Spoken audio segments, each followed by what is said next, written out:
Olha isso que apareceu pra mim. A propaganda. Tirei até uma foto. Cara, eu vou te falar, essa nova IA é tão competente que eles sabem exatamente o que você tá sentindo na hora do filme. Eu dei um pequeno pause uma hora e olha a propaganda que apareceu pra mim. Você entendeu o que eu tava pensando assistindo. Que fome. Matsunaga! Chapado crítico, Matsunaga. Põe os dois juntos e você tem o melhor vídeo sobre o filme Matsunaga, Sombras de uma Mulher. Sombras? Cortes, né? Então hoje a gente vai ver o filme dela, certo? A nossa noiva brasileira, a noiva, Beatrix Kido, certo? A mestre das facas. Quando você começa a fantasiar demais, deixando de lado até as suas necessidades, isso vira um problema. Busque ajuda profissional. E com uma faca na mão, ela é a mulher mais perigosa da face da Terra. Tremembé, a origem, não é mesmo? Esse filme pode ser, não é mesmo? Uma fantástica prequel do seriado Tremembé, certo? E o filme começa, certo? Com um clipe de imagens super felizes, estilo Wonder Years. Lembra desse seriado? Aquele que o Marilyn Manson fazia parte, ele tirou a costela depois pra poder, não é mesmo? Mas chega desse assunto que não vem ao caso, não é mesmo? E a gente consegue ver aqui um casal feliz, não é mesmo? Uma turma e Donatello das Tartarugas Ninja. Mas a gente consegue ver logo depois que, certo, essas imagens não passam de fitas VHS ou DVD. É os rios daquela época. Enquanto Matsunaga arrasta o corpo sem vida do seu marido pela sala. Bom, pelo menos, né mesmo, graças ao dinheiro da Netflix, obrigado, certo? A gente vê que esse filme pelo menos é bem filmado, né mesmo? E parece talvez um filme de verdade mesmo, não aquela categoria mais animadora da face da Terra. Sabe qual é? Cinema Nacional. E esse, pelo menos, dá pra ver que teve algum dinheiro investido, certo? Que não foi desviado. E ela segue, não é mesmo? Limpando o sangue do marido no chão. Provando que ela não assistiu o seriado CSI Miami. Que não adianta limpar nada, porque a luz preta vai mostrar, não é mesmo? Na verdade, não é mesmo? Não, a polícia até pediu dicas pra ela, não é mesmo? De que produto de limpeza será que ela usou, não é mesmo? Porque ela foi muito meticulosa e não ficou nenhum vestígio. Parabéns. Yeah! Mais coberta de sangue ainda, né mesmo? De limpar toda a cena do crime. Ela ainda cuida um pouco do seu filho bebê. E é quando Matsu, não é mesmo? Naga tem que lidar aí com a inesperada chegada da sua faxineira. No reality chamado Casa do Cortadão. Melhor do que aquele seria esse que eu falei, do que aquele do Eliezer e da VTube, eu acho. E aí ela fecha uma porta da casa, não é mesmo? E assina o filme Elise, Sombras de uma Mulher. Versão brasileira, Herbert Richard. Não tem essa voz porque o filme é nacional. E aí a gente vê, não é mesmo, ela separando dezenas de saco de lixo, não é mesmo? Mas o lixo dentro dos sacos são partes cortadas do seu próprio marido. E esses sacos também são bem frágeis, não é mesmo, pra isso? Seria melhor até aqueles sacos de supermercado, sabe? Quando a pessoa pergunta, você quer papel ou plástico? Porque esses aí são aqueles que arrebentam muito fácil. Eu sei isso porque eu vi em vários filmes, tá? Não porque eu tenho prática.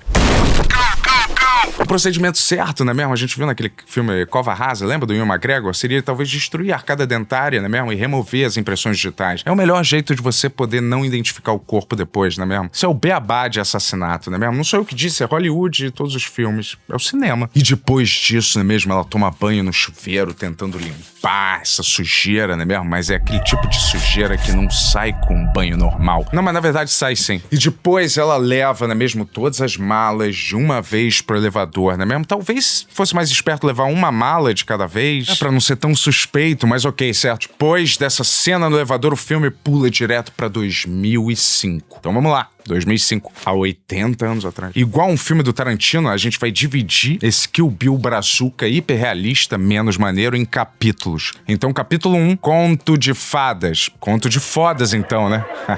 E aí, graças a Deus, eles cortam antes que tenha que mostrar alguma cena de sexo entre os dois, não é mesmo? Porque até terror tem limite, certo? E aí, antes a gente pode ver que ela é uma espécie de amante dele ou a prost, best do job dele. As duas, três coisas. Tô indo pro aeroporto.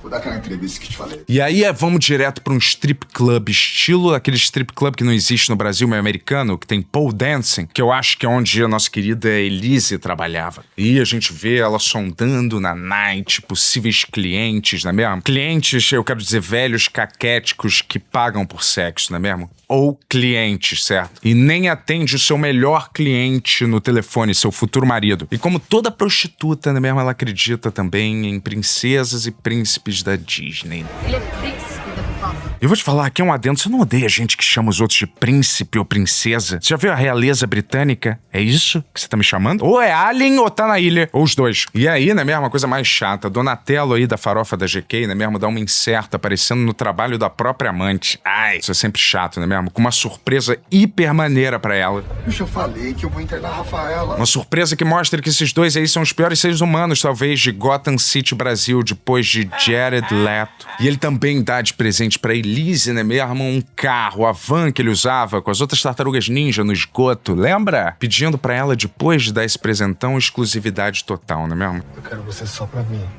Exclusiva. Que seria como alguém pedir exclusividade de uso de um pneu careca, né mesmo? Mas esse é o lance dele, machista. Cara, e ela fica tão feliz quando ele pede isso, né mesmo? Que engole o próprio vômito e consegue beijar o príncipe da pipoca na boca. E depois temos a icônica cena dela amassando um japonês. Galera, calma, eles estão comendo um japonês, não é mesmo? E depois, não é mesmo? Selfies e mais vídeos e vídeos dos dois curtindo a vida doidado, não é mesmo? A felicidade aí que só uma profissional do sexo pode trazer pra um homem covarde demais pra largar sua família original. Ah, bons tempos. E dentre as aventuras desse casal, não é mesmo? Que a gente pode ver que tá destinado pelas estrelas a dar certo, não é mesmo? Temos aulas de caçar animais numa espécie de safari na África, sei lá onde. O filme não diz. Galera, nem precisava dessa sequência, porque as pessoas já detestavam vocês dois o suficiente sem esse detalhe. E aí já vemos, né mesmo, nessa caça aos animais, que Elise já pega um gostinho pelo sabor da morte, né mesmo? Assistindo aí um viado de computação gráfica agonizar até a morte.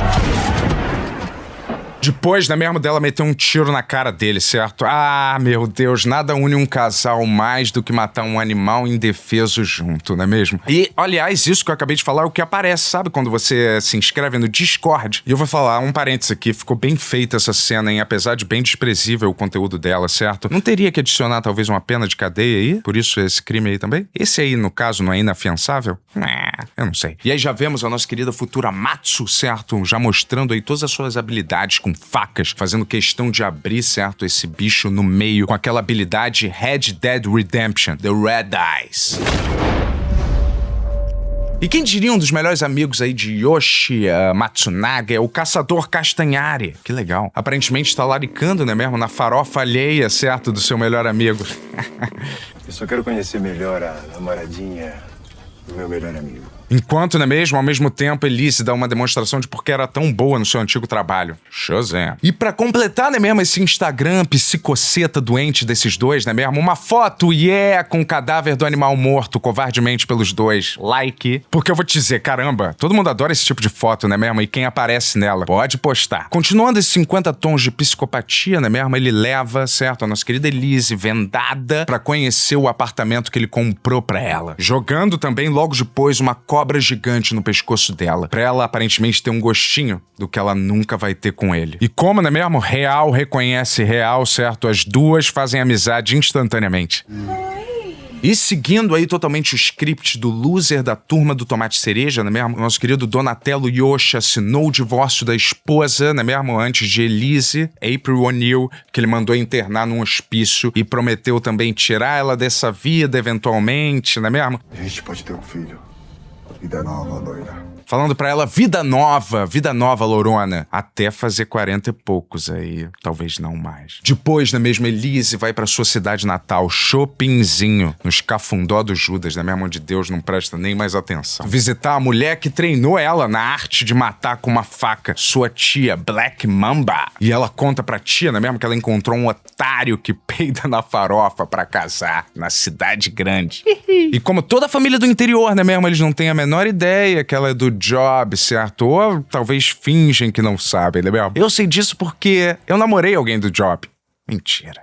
Verdade. E eu vou te falar, pra essa galera aí, essas famílias do interior, se parece pato, faz barulho de pato e tem pena de pato, provavelmente trabalha como prostituta numa grande metrópole. E aí depois é hora da nossa querida Elise falar com a mãe dela, né mesmo? Eu botei aqui Matsu-mãe, mas não faz sentido ainda, certo? Que aparentemente ela tem relações cortadas com a mãe. Porque aparentemente, né, como a gente pode ver aí, a mãe dela era conivente com o encosto do padrasto, né mesmo? Sendo um vagabundo com a pequena Elise quando ela era pequena. E eu vou te falar aí, quando o padrasto de Elise começa a mostrar seus velhos hábitos, né mesmo? É hora da mestre das facas, certo? Entrar em ação, ameaçando esse pulha de castração. Acho que essa história vai rolar no 2, hein? E como sempre, né mesmo? Por trás de um bosta desses, né mesmo? Tem uma mãe que permite essa merda que não poderia ser diferente, né mesmo? Eu já te falei pra você ficar longe daqui. E ela impede a Elise de cortar o pau do padrasto fora. Chama o Robocop! Depois disso, ela vai embora desse pesadelo chamado qualquer cidade do interior, não é mesmo? Você sai da cidade pequena porque é um pesadelo que você quer esquecer. Aí quando você vence na vida, você volta. Não eu.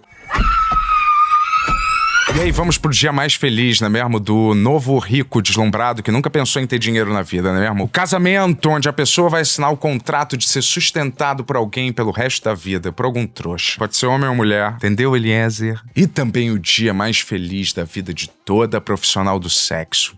O casamento, né? Que nada mais é do que fidelizar um único cliente pro resto da vida. Cara, e esse casamento tava bombando, não é mesmo? Olha, tava todo mundo lá. Mestre Splinter, Shredder, aquele cérebro na barriga do cara, toda a gangue. E aqui eu percebi, certo, que eles não fizeram cortes de gasto. Desculpa, galera, não quis ser insensível. Eles não pouparam gastos, não é mesmo? Nos direitos autorais das músicas. Tem músicas famosas aí, apesar de bem cafonas nesse filme. Como Paper Cut, de Linkin Park, Cuts Like a Knife, Bryan Adams, The First Cut is the Deepest, Sheryl Crow, Cortando a Estrada, de Chitãozinho e Chororó, e Cerol na Mão, com as participações de Anitta. Não, essa foi cortada. Aí a tia de Elise, a Black Mamba, né mesmo? Tenta fazer o filme de Elise pra família toda Matsunaga, né mesmo? Mas eles suspeitam os Matsunaga de cara que ela pode talvez matar o filho deles no futuro, pela expressão deles. Eles ganharam um presente, filho. Ela é um anjo. Mas tudo vai pro caralho, né mesmo? Quando ela encontra no casamento um antigo cliente, o cineasta Woody Allen. E aí Elise, né mesmo, começa a se sentir meio mal, porque esse casamento aí aparentemente é mais mal frequentado que aquela ilha de Epstein. Parabéns ao autor que fez O Príncipe da Farofa por capturar toda a asquerosidade da sua contraparte real. Até a pele oleosa ele conseguiu reproduzir bem, parabéns. E aí na noite de núpcias, né mesmo, eles fazem o que qualquer casal saudável não faria. Como reencenar a roleta russa vietnamita do filme O Franco Atirador. E aí depois nós somos obrigados, né mesmo, a ver os dois nus fazendo amor, né mesmo? Segurando uma arma. Não, essa é a parte boa. E aí vamos direto daí pra 2009, apenas 3 anos antes do corte final. Desculpa, galera. Antes da parte final do... desculpa também. Antes do momento final do filme, ou crime. Capítulo 2, Castelo de Areia. E Elise, né mesmo, tá mostrando aí seu apartamento agora pra sua tia Black Mamba. Aliás, apartamento triplex, né mesmo? Luxuosíssimo, que está à venda até hoje na Vila Leopoldina. Encalhado e tá bem abaixo do preço. Só porque um crime horrível aconteceu nele? Galera, tá muito barato. Eu sou corretor agora de imóveis. E aí parece que o nosso querido velho Dragon Ball Yoshi tá de volta aí aos seus velhos hábitos de ter amantes prostitutas. Fazendo viagens de negócios toda hora, que todo mundo sabe que viagem de negócio é fachada pra eu vou ver a minha amante ou segunda família. Você vai voltar quando? Daqui 2 ou 3 dias, eu acho. E aí nossa querida tia Mamba, ou tia Gladys, né mesmo? Uma mistura das duas, fica super chocada aí de ver que essa casa foi decorada pela própria família Manson, contando com uma gigantesca coleção de armas de fogo e cobras gigantes. Não era melhor ter um cachorro, um gato? E aí depois Elise agradece a tia, né mesmo? Por ter ensinado ela a matar desde que ela era pequena. Como eu tenho minha primeira galinha na sua casa. E Elise segue fazendo aí o tratamento pra engravidar, achando que ter um filho com uma tartaruga é uma boa ideia. Pelo amor de Deus. Depois Elise tá com o nosso Donatello Yoshi, né mesmo? E castanhar em algum clube aí de príncipe milionário cuzão. E aí vemos que Casta, né mesmo? Ele não perde tempo. Ele já tá saindo com a amiga dela do job também. E agora, né mesmo? O segredo saiu da cartola. Elise tá putaça e acha que todo mundo sabe, né mesmo? Do segredo mais mal guardado de todos os tempos, que ela é do job. Era o nosso segredo. Você me expôs. Agora, full pistola e garota propaganda de Aknase, Elisa fuça no computador do marido e descobre que o vício em prostituição do marido continua a todo vapor, não é mesmo? Como dizem, não é mesmo? É um vício difícil de largar quando você precisa pagar. Aí Elise, não é mesmo, vendo essa merda, faz o que qualquer um faria e pede o divórcio. Parabéns, garota. Não. Ela corta essa ideia. Oh, desculpa, galera. Ela não usa essa ideia e vai empurrando essa relação com a barriga, digamos assim. Ela até quer terminar tudo, não é mesmo? Mas quem resiste a esse pedaço de mau caminho aí, hein? Dizendo que vai mudar dessa vez. Eu te amo, Elise. E também é nesse exato momento alegre, não é mesmo? Que ela descobre que tá grávida. Um milagre da vida. E como todo casal grávido cafona, não é mesmo? Vamos lá, galera. Álbum de fotos de grávida, com direito a Yoshi beijando a barriga e toda essa breguice. E mesmo com filho pequeno em casa, as reuniões de trabalho, não é mesmo? Do príncipe da farofa continuam. E como um verdadeiro mestre Miyake do mal, o príncipe da farofa aí faz gaslighting com Elise, não é mesmo? Dizendo que ela tá louca e paranoica. Você tá louca, precisa tomar remédio, tá cheio de paranoia. Cortando aí o papo de vez, desculpe aí o duplo sentido, com Elise vazando, deixando ela aí com a filha pequena e só apenas uma mansão e milhões de reais e empregados 24 horas. Elise então confessa pra prima de Donatello, Yoshi, não é mesmo? Que tem medo de perdê-lo, por isso ela vai dividir ele em pedaços depois pra ter um pouco dele em cada cômodo da casa e ficar mais fácil de achar. Não, depois ela conta toda a sua origem sofrida pra ela, não é mesmo? Que justifica todos os seus futuros crimes. Caso encerrado, juiz, pode mandar ela pra casa. Mas quando o marido dela chega em casa de novo, na mesma, Elise percebe, certo, que o marido ainda anda molhando o biscoito no coito alheio. Depois, provando que o tratamento ninja, certo, é o melhor, ele chega aí depois de ter saído com uma penca de mulher, né mesmo? Querendo mais com a esposa. Vai mesmo deixar na vontade? E aí, galera, aí já virou briga de rua em Moscou. Pode parar tudo, já virou briga de rua. Quando Donatello da farofa acha que é mais importante que as outras tartarugas ninja e começa a jogar na cara da esposa que ela era do job. E que se é dinheiro que ela quer, né mesmo? Toma dinheiro. Toma, jogando notas em cima dela, certo? Sou sua putinha, sou sua mulher. Em vez de pedir o divórcio nesse mesmo minuto, certo? E sair com metade de tudo e talvez recomeçar com uma nova relação, né mesmo? Ela insiste nessa. Porque um príncipe desses, não é mesmo?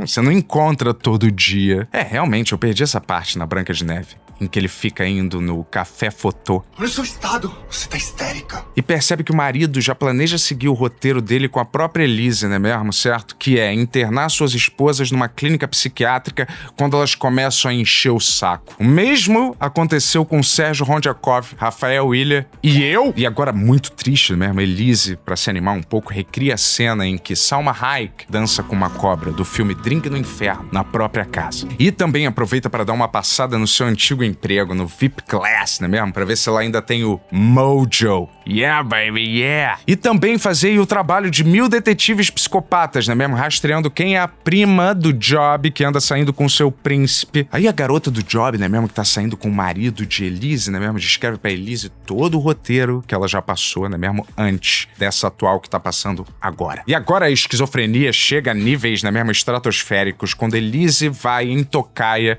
tentando coletar provas pro divórcio e também pegar o marido no flagra. E depois dela ver essa merda toda, a gente pula direto pra 18 horas depois do crime. Puro suco de Tarantino a narrativa desse filme, hein? Perceberam? Ou só eu? Capítulo 3. Redemoinho. E aí a gente vê Elise, né, mesmo aos pedaços, mentalmente eu quis dizer, e levando os pedaços, fisicamente agora eu quis dizer, do seu agora ex-marido, certo, em malas pro seu carro. E agora ela dirige estrada fora, né mesmo? E a gente consegue ver partes lindas da estrada. Depois de jogar a aliança fora no mato, né mesmo? Ela dirige de volta pra casa porque a filha dela aparentemente está com febre. É quando tudo parece que vai dar completamente errado, porque pela primeira vez a Blitz da Lei Seca faz um trabalho bom por acidente. Boa noite, senhor. E nessa parte da Blitz, né mesmo, vemos aí cortes de flashbacks dos cortes que ela fez no próprio ex. Mas ela acaba passando ilesa pelos copos, né mesmo, podendo aí continuar a espalhar o que sobrou do seu marido pelas florestas. Elise, o que você foi fazer no mato, Elise, meu bem? Uma homenagem ao goleiro Bruno. Não, é porque passa um cachorro nessa hora. depois de fazer toda essa aventura aí, não é mesmo? A Dora Aventureira está reunida aí com toda a família Yoshi, não é mesmo? E eles estão aí imprensando Matsu por respostas sobre o paradeiro aí do Donatello. Você tem certeza que ele não disse mais nada antes de sair? Já que o nosso querido príncipe, né mesmo, tá sumido aí há dias e dias. E ela conta mentiras pra família ao mesmo tempo que vemos imagens do que realmente aconteceu, né mesmo? Ela se livrando de tudo. E por essas imagens que a gente tá vendo, né mesmo? Vemos que ela errou por muito pouco. Aliás, olha, vendo ela representar assim na frente da família Yoshi, né mesmo? Ela poderia ter tentado uma carreira de atriz no Wolf Maia. Se ela tivesse repartido melhor as ideias na cabeça, né mesmo? Focado nisso em vez de... Depois, né mesmo? Ela assiste no programa Cidade Alerta, que eles estão achando os meus pedaços por aí. Eu vou te falar, porque a Elise, né mesmo? Ela não enterrou nada. Ela só deixou tudo largado, certo? Em um monte de saco azul fosforescente numa floresta. Okay. E aí o teatro dela continua, né mesmo? Com ela acompanhando as investigações ao lado da família, interpretando pra família a esposa preocupada que não fatiou o marido, não. Eu? Não. Inclusive acompanhando o momento que a polícia resolve esse quebra-cabeça, achando a cabeça do marido. E aí fica aqui a pergunta, né mesmo? Custava ter enterrado esses sacos? Trabalho difícil de cortar, limpar a casa, tirar o sangue, desossar, limpar, ensacar. Você foi minuciosa. Mas na hora de fechar bem a coisa, ficou com preguicinha? Pelo amor de Deus, não é mesmo? É só ter enterrado. E assim que a identidade do homem do saco é confirmada, o FBI aparece na porta de Elise. A gente pode entrar? Claro. Perguntando por que ela vacilou tanto logo no final. Ela queria ser pega? Qual é o lance? Por que ela não desceu com a mala de escada? Enquanto eles perguntam isso pra ela, né mesmo? Eles já vão gravando toda a temporada de CSI na casa dela de uma vez só. Uma curiosidade, muitos dos equipamentos, sabiam, usados nessas investigações forenses foram criados por brasileiros? Pesquisem, é verdade. De lá, ela vai direto pro interrogatório no Chilindró, na delegacia de polícia, onde ela é confrontada com o machismo estrutural da polícia através da verdade incontestável dos fatos, que serão também usados como provas no tribunal. Essa foi a última vez que o Marcos foi visto. Mas, para todas as perguntas da polícia e todas as provas, ela tinha uma resposta na ponta da língua, não é mesmo? Não era convincente, mas pelo menos era uma resposta. Nas malas, no vídeo, eu tava levando apenas a peso morto. Ai, desculpa, quer dizer, um cadáver, desculpa, pedaços de um cadáver. Ai, me confundi. Posso começar o depoimento de novo? Mas o policial, não é mesmo? Ele usa a melhor técnica de interrogatório. Quer pedir simplesmente para ela confessar, por favor? Confesse, Lizzie. Confessa. E aí a gente pula daí direto pro dia do crime. E Elise tá na casa da tia Gladys Mamba, ouvindo de algum advogado no celular que ela pode perder a guarda da filha no divórcio. Putz, as bênçãos não acabam então, hein, Elise? Tu vacilou. Inevitavelmente, ela acaba entrando na porrada com o padrastófilo dela. Larga ela, seu merda! Depois disso, aparece ela chegando em casa, não é mesmo? Junto com toda a família, numa das muitas imagens gravadas nesse tal elevador. E o nosso querido Donatello Yoshi, não é mesmo? Já chega estressando Elise, não é mesmo? Sendo frio e querendo aí fazer suas típicas ligações de trabalho. E aí os dois começam, não é mesmo? A cuspir um monte de verdades, um na cara do outro, não é mesmo? Naturalmente causando mais uma briga. Todo mundo sabe que você nem trabalha. Justo quando eles estão prestes a comer a comida predileta das Tartarugas Ninja, pizza. Então Elise, não é mesmo? Decide assistir um DVD dos melhores momentos do marido traindo ela, naquele programa Teste de Fidelidade. E aqui a gente pode ver, certo, talvez um dos primeiros motivos ocultos de todo o início dessa briga, não é mesmo? A discussão pra ver quem vai descer pra pegar o iFood. Deixando, não é mesmo, o príncipe da pipoca quicando na panela de raiva. E na sequência ela finalmente pede o divórcio. Ufa! Eu quero divórcio. Eu vou pro sul com a minha filha. Nossa, demorou só 1h30, né? Que ela deveria ter feito talvez na primeira semana do casamento, mas esse só sou eu, né? E finalmente, no meio da briga, né mesmo, quando ela diz que sempre achou Michelangelo bem mais maneiro, ele parte pra agressão física. O que leva Elise, né mesmo, a apontar o trabuco pra cara de outro trabuco. E na sequência, dando um tiro na cara dele. E agora, né mesmo, Elise tem que, né mesmo, abordar o elefante da sala, que é o cadáver do marido dela. E essa não foi uma piada com gordo, tá, galera? Depois de fazer isso, né mesmo, ela fuma aquele cigarrinho, né? Certo, de artista, dando like aí nos próprios reels do Insta, dos vídeos do casal. Putz, aí finalmente, cara, no final do filme, ela bota aquele uniforme amarelo, certo? Do filme Kill Bill, inspirado em Bruce Lee, uma homenagem, que é o que todo mundo veio aqui pra ver, né? E começa, né mesmo, a destrinchar o ex como se fosse um peru de Natal. E eu vou te dizer, maneiro aqui aqui, porque raramente nesses filmes, né mesmo, sobre psicopata, a gente vê o crime do psicopata. Inclusive, eu ouvi dizer aqui que o Ministério Público até aumentou a censura desse filme, de 12 anos pra 14. Parabéns. Aliás, você já viu aquele filme da Richthofen, da Carla Dias? É inassistível. É inassistível de ruim, tem 3 desses, né mesmo? Já viu aquele do Maníaco do Parque? É brutal, no sentido brutal de assistir, não um filme. Comparado com esses aí, Matsunaga aqui, né mesmo? Sombras de uma Mulher é Shakespeare. E aí a gente tem, né mesmo, de quebra uma aula relâmpago de como desossar um cadáver de 200 quilos sem sair de casa. E no meio, tipo, de toda essa, né, mesmo, arrumação, ela ainda vai cuidar um pouco da filha pequena também. Depois tem uma cena dela escrevendo aí uma carta diretamente de Tremembert, né, mesmo, pra sua pequena filha, deixando aí até um gancho pra futura sequência espiritual desse filme, a série Tremembert. Aliás, em cartaz aqui, no Chapado. E aí acaba. O mais revoltante desse filme não é a qualidade técnica, né, mesmo? É o retrato da justiça brasileira do nosso país através dele, certo? E como eu já disse antes, o problema nunca no cinema foi glamourizar assassinos e criminosos, certo? Em filmes. O problema pra mim é, e pra qualquer um com metade de um cérebro funcionando, não é mesmo? Qual é um dos piores crimes, não é mesmo? Que a gente consegue pensar aqui, fantasiando na nossa cabeça, não é mesmo? Alguém talvez, certo, matar outra pessoa, no caso aí o pai da própria filha, esquartejar, certo, essa pessoa e depois espalhar os meus pedaços por aí. E qual seria a pena lógica pra um crime desses, vai, certo? No mínimo uns 40 anos ou prisão perpétua, né? Não, ela pegou 10 anos e já tá livre, certo? Cumprindo, aliás, a maior parte, certo, da pena naquele resort de férias esquizofrênico chamado Tremembert. Pelo menos nesse caso aqui, o crime não foi a única coisa que compensa nesse país. O filme também compensou. Foi ok. Mas eu notei que existiu aí na narrativa uma tentativa meio de, sei lá, humanizar a tal Elise, não é mesmo? E pintar que o que ela fez é meio justificável, eu não sei. Mas como filme, se eu fosse, não é mesmo, de qualquer outra nacionalidade, passando no Netflix, certo, eu não detectaria de cara que esse aqui é um filme nacional, pelo nível técnico da coisa. Porque ele não possui quase nenhuma das chatices insuportáveis que muitas vezes, não sempre, impregnam o nosso querido cinema regional, não é mesmo? A fotografia não é amadora, a iluminação é boa, parece um filme e não um trabalho de faculdade sem propósito. Os diálogos não são artificiais e idiotas. Os atores são bons e não são rostos que você vê em todas aquelas novelas ridículas o tempo inteiro. Então, a gente pode ter uma suspensão da realidade. O ritmo e tempo de filme é bom, é financiado pela Netflix e você não tem a sensação de ver o seu dinheiro sendo gasto com alguma coisa que você não queria. Mas eu acho que o diretor assistiu, sabia, no final das contas, o meu vídeo aqui do filme Kill Bill desse canal Chapado Crítico. Porque o estilo narrativo tenta ser meio tarantinesco, certo? Na forma de contar essa história. E o casal principal eu achei também que convence. Talvez ele poderia entrar naquele mix de filmes de serial killers que a Netflix faz. Tem o Menendez, tem o Dahmer, tem aquele Gacy, não é mesmo? Maneirinho. Nota 6 pra Elise. Talvez se eu ver o corte completo, se sair aquela versão do diretor onde eles incluem todas as cenas cortadas, sabe? E se você acompanhou esse vídeo, que tal você não cortar essa última parte e seguir esse canal? Dá like, compartilhar, porque a gente vive e ajuda bastante o canal, a gente vive disso. Tchau, galera.